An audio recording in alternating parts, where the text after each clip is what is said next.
Salam sidang jemaat Tuhan, salam sejahtera untuk kita semua. Bersyukur untuk segala anugerah kemuliaan Tuhan yang kita rasakan, dan bersyukur semua pekerjaan kita diberkati oleh Tuhan, kesehatan kita diberkati oleh Tuhan, dan juga keluarga kita diberkati oleh Tuhan. Hari ini kita akan merenungkan firman Tuhan. Biarlah firman Tuhan memberikan semangat yang luar biasa untuk kita. Biarlah firman Tuhan juga yang mengurapi dan memberkati kita dan menguatkan iman kita. Amin. Sebelum kita masuk dalam renungan kita mau memuji Tuhan. Kita katakan kepada Tuhan, kerja buat Tuhan selalu manusia.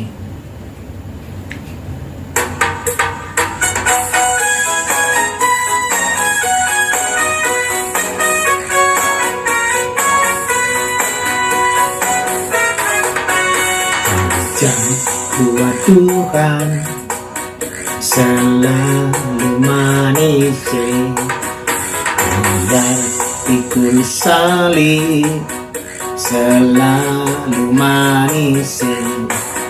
Ayo kerja buat Tuhan, sungguh senang-senang,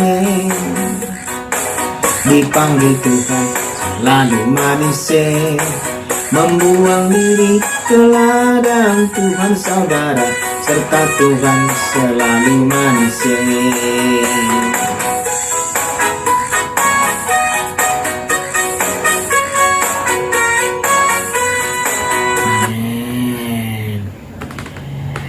Firman Tuhan untuk hari ini dari kitab Nehemia pasal 3 ayat 1 sampai 32. Demikian pembacaan firman Tuhan. Maka bersiaplah imam dan besar Eliasib dan para imam saudara-saudaranya, lalu membangun kembali pintu gerbang domba. Mereka mentabiskannya dan memasang pintu-pintunya. Mereka mentabiskannya sampai menara Mea, menara Hananel. Berdekatan dengan mereka yang orang-orang Yeriko membangun, dan berdekatan dengan orang itu Jakrub bin Imri. Pintu gerbang ikan dibangun oleh Bani Sena. Mereka memasang paluk-paluk, lalu memasang pintu-pintunya dengan pengancing-pengancing dan palang-palangnya. Berdekatan dengan mereka Meremot bin Uriah bin Hakos mengadakan perbaikan, dan berdekatan dengan dia Mesulam bin Bereknya bin Mesijabel. Berdekatan dengan dia Zadok bin Baana mengadakan perbaikan, dan berdekatan dengan dia orang-orang Tekoa. Hanya pemuka-pemuka mereka tidak mau memberi bahunya untuk pekerjaan Tuhan mereka. Pintu gerbang lama diperbaiki oleh Yoyada bin Pasea dan Mesulam bin Besoja. Mereka memasang balok-balok, lalu memasang pintu-pintunya dengan pengancing-pengancing dan palang-palangnya. Berdekatan dengan mereka Melaca orang Gibeon dan Yadon orang Meronot mengadakan perbaikan beserta orang-orang Gibeon dan Mispa yang berada di wilayah kekuasaan bupati daerah sebelah barat Sungai Efrat.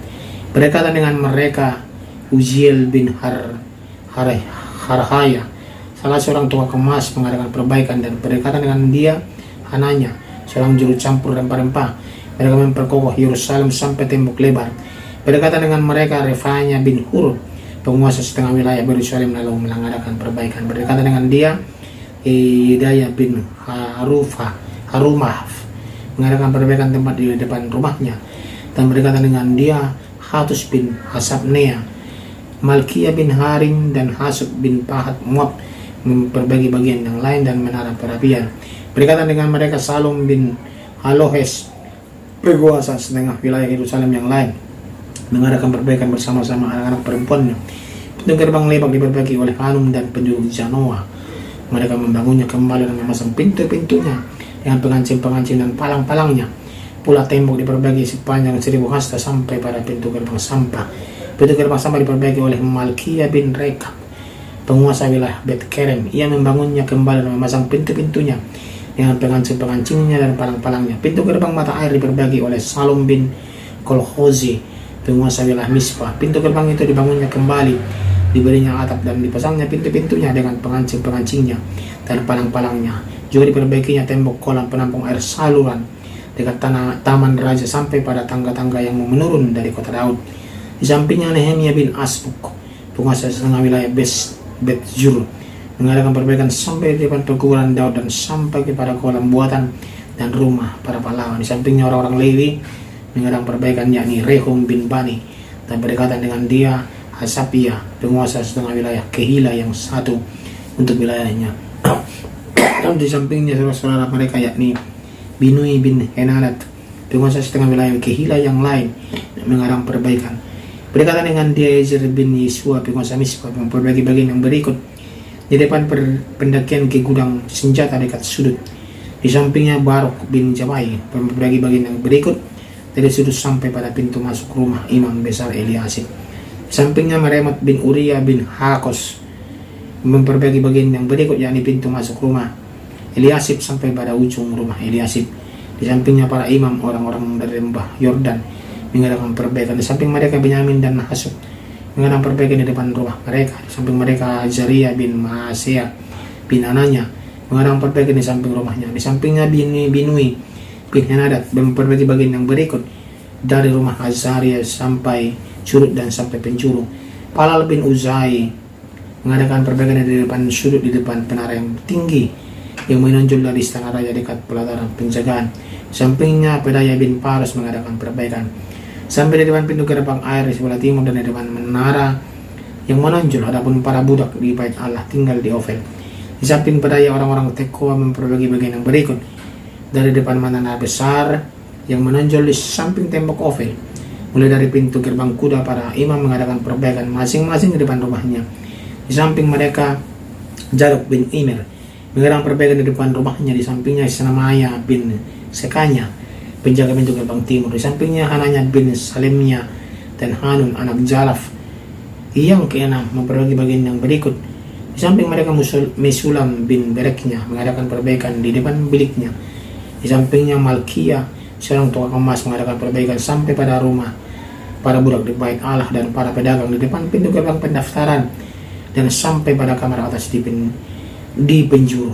Lalu antara kamar atas di penjuru dan pintu gerbang domba para tukang emas dan para pedagang mengadakan perbaikan. Amin. Demikian pembacaan firman Tuhan. Tema kita pada hari ini adalah kerjasama.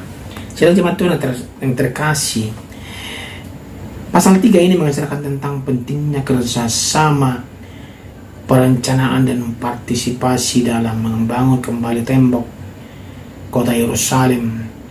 Berbagai kelompok masyarakat mulai dari imam hingga pedagang bekerja bersama di bagian tembok masing-masing demi tujuan bersama. Meskipun ada yang tidak mau terlibat, mayoritas bersatu padu bahkan dengan keterbatasan kemampuan mereka untuk menyelesaikan tugas yang sulit itu. Ini yang penting sedang jemaat Tuhan.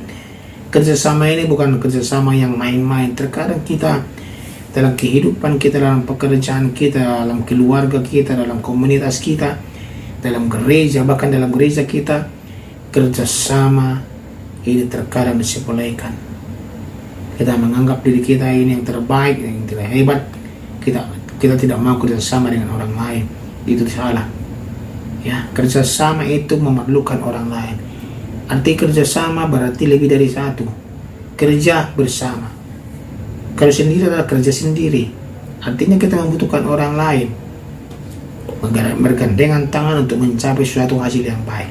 Ya, inilah yang dilakukan oleh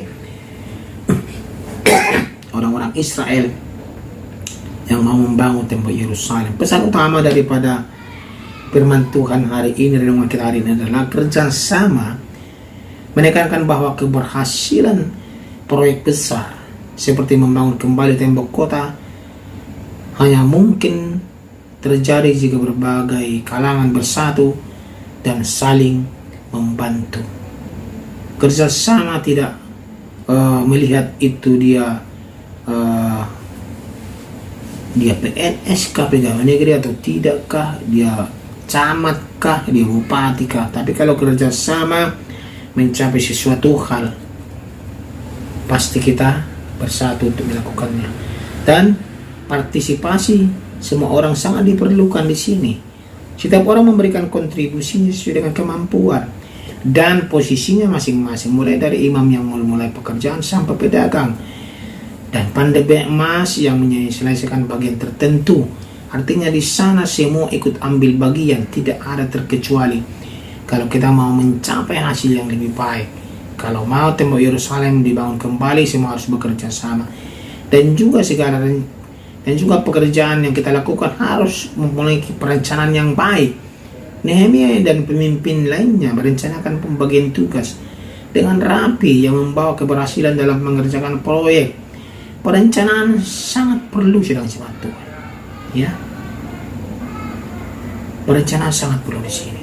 Dan juga apa yang kita lakukan tidak bisa terlepas dari tantangan dan keberanian kita sendiri. Pembangunan ini penuh dengan hambatan, namun semangat mereka tidak membangun untuk membangun lebih besar daripada takut akan ancaman. Tidak semua mulus pekerjaan yang kita lakukan dalam kerjasama itu. Pasti ada tantangannya sedang jemaat Tuhan. Tetapi kalau kerjasama itu diberi dengan semangat yang benar-benar, yang penuh dengan keberanian, apapun tantangan kita pasti kita bisa hadapi. Amin. Dan penetapan tugas yang jelas. Ada pembagian tugas yang jelas berdasarkan lokasi yang memungkinkan semua orang untuk fokus pada bagian mereka sendiri dan tidak mencampuri tugas orang lain. Dia tugasnya si A di sini, si B di sini. Dia tidak mencampuri tugasnya si B, si A ini. Artinya memiliki tugas masing-masing, keahlian masing-masing. Ya. Inisiatif pribadi. Beberapa kelompok mengambil inisiatif untuk mengerjakan bagian tembok yang rusak di sekitar mereka, seperti yang dilakukan oleh para pandai emas yang memperbagi bagian tertentu atas biaya mereka sendiri. Mereka menyadari bahwa ini sangat penting. Nah, pengakuan akan peran Tuhan. Kerja keras mereka adalah bentuk ketaatan kepada Tuhan. Dan mereka yakin bahwa Tuhan akan menolong mereka dalam menyelesaikan tugas pembangunan ini. Artinya, apapun yang kita lakukan, kerjasama yang kita lakukan, kita harus mengaku bahwa Tuhan yang menggerakkan hati kita semua, dan Tuhanlah yang memberkati kita supaya kita memperoleh hasil yang baik. Amin. Amin. Saya kena percaya sedang jemaat Tuhan kita belajar dari Nehemia yang menggerakkan hati pada bangsanya, orang-orang Israel untuk membangun kembali tembok Yerusalem. Dan juga tuh tidak lupa Tuhan, peran Tuhan yang menggerakkan hati raja, menggerakkan hati semua, walaupun tantangan mereka tidak gampang, tetapi tantangan mereka berat. Karena Tuhan beserta mereka, semua akan memperoleh keberhasilan. Amin. Kita berdoa, terima kasih ya Tuhan, lewat renungan ini kami diajar untuk bekerja sama satu dengan yang lain untuk mencapai hasil yang lebih baik, hasil yang luar biasa. Tidak lepas dari bimbingan Tuhan, tidak lepas dari berkat daripada Tuhan. Terima kasih untuk firman-Mu hari ini ya Tuhan. Dalam nama Tuhan Yesus Kristus kami berdoa. Amin.